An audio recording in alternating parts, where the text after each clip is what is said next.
गुर्दे की दर्द भी बाज़ औक़ात अचानक शुरू हो जाती है और इंतहाई तकलीफ दे होती है, और अगर पथरी बन जाए तो मरीज बहुत ज़्यादा परेशान हो जाता है। इसके लिए इमरजेंसी में तो आप ऐसा करें कि अगर दाएं तरफ गुर्दे में दर्द हो रही है तो देसी अजवाइन और पुदीने का कावा पी लें, इंशाल्लाह ताला ये रुक जाएगी। और अगर बाएं गुर्दे में दर्द हो रही है तो आप लौंग, दारचीनी और जलवतरी का कावा पी लें।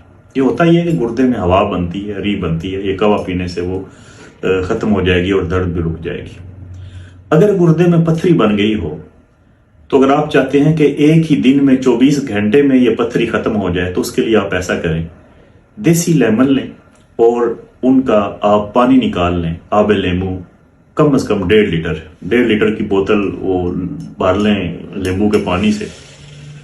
उसमें आपने 10 अदद सदफ डालनी है, ये जिनको हम कोड़ियां भी कहते हैं पंजाबी में, पंसार से मिल जाएंगी, ये उसके अंदर आपने डाल के रख देनी है। 1 या 1.5 दिन में ये उसमें तहलील हो जाएंगी, खत्म हो जाएंगी।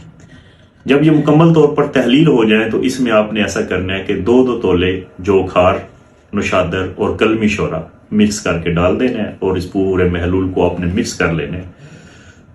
हर घंटे बाद 1 घूंट आपने बोतल ऐसे मुंह लगा के पी लेना है। 24 घंटे ये अमल जारी रखें, इंशाअल्लाह ताला 24 घंटे बाद पथरी खत्म हो जाएगी। एक दूसरा जो पथरी